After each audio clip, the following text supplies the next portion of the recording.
Bonjour et bienvenue dans cette nouvelle vidéo où l'on va parler de la hernie discale.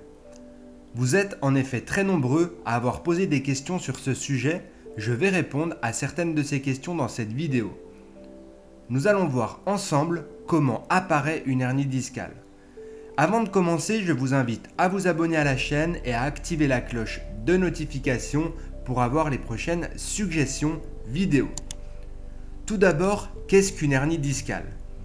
Pour comprendre ce qu'est une hernie, il faut parler un peu d'anatomie. Notre colonne vertébrale est composée d'un empilement de vertèbres. Et entre chaque vertèbre, il y a un disque intervertébral qui permet d'amortir les contraintes et participe grandement à la mobilité. Le disque intervertébral est composé de deux parties, une centrale que l'on appelle nucleus pulposus et une périphérique que l'on appelle annulus fibrosus. Lorsqu'il y a une hernie discale, le nucléus s'engage dans l'anneau fibreux et va sortir progressivement de la continuité du disque.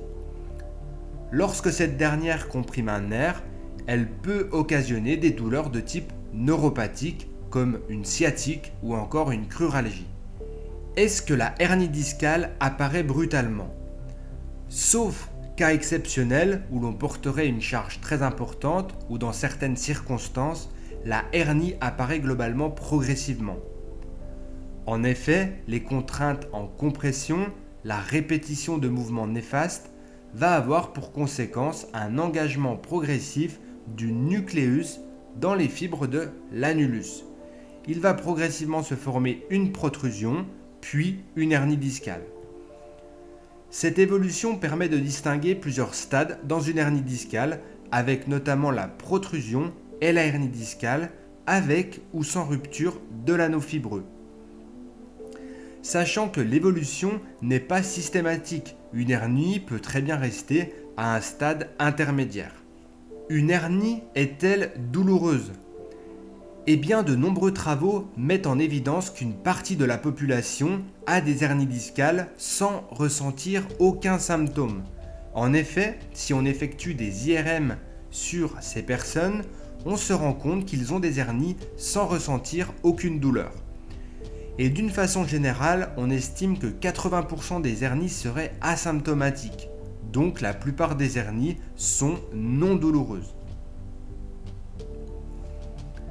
Alors on peut se poser la question suivante. Pourquoi certaines hernies sont douloureuses et d'autres non ? Le disque intervertébral est très peu innervé. Il n'y a presque pas de fibres nerveuses dans le disque.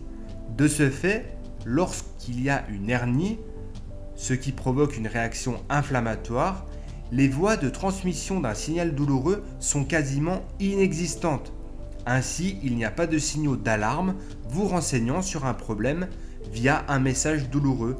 La hernie et son éventuelle progression peuvent alors passer inaperçues. Alors, pourquoi certaines sont douloureuses, voire très douloureuses ? À proximité du disque intervertébral émergent des racines nerveuses. C'est lors de la compression de ces racines nerveuses à destination des membres que la douleur neurologique se fait alors ressentir, sous forme de sciatique, de cruralgie, etc. Comme vous pouvez le voir sur le schéma. Cela représente 20% des hernies discales. Question qui m'est très fréquemment posée. Est-ce qu'une hernie discale peut se résorber ? Il est toujours très difficile de répondre à cette question car on ne peut pas réellement prévoir l'évolution exacte d'une hernie. Cependant, je vais vous apporter deux pistes en faveur d'une disparition d'une hernie discale.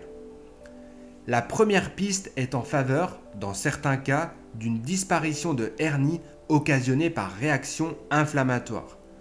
En effet, il va se produire une réaction immunitaire qui va entraîner la disparition de la hernie discale. Cette réaction est souvent longue et n'est pas prévisible. Nous constatons souvent le résultat lorsque le patient repasse des examens plusieurs années après avoir détecté une hernie discale.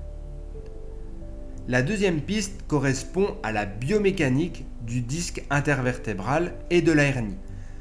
Certaines méthodes de rééducation reposent sur des exercices en extension vertébrale et montrent qu'il serait possible de réintégrer la hernie discale dans son disque. L'avancée des imageries dynamiques ont montré que certaines hernies se réintégreraient effectivement sur l'extension vertébrale.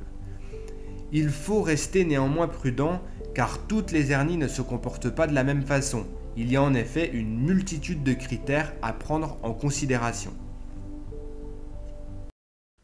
Merci de votre attention. N'hésitez pas à partager votre expérience et vos questions dans les commentaires. J'espère que la vidéo vous a plu. Si c'est le cas, mettez un pouce en l'air et je vous invite à vous abonner à la chaîne si ce n'est pas encore fait. À très bientôt sur Educa Santé.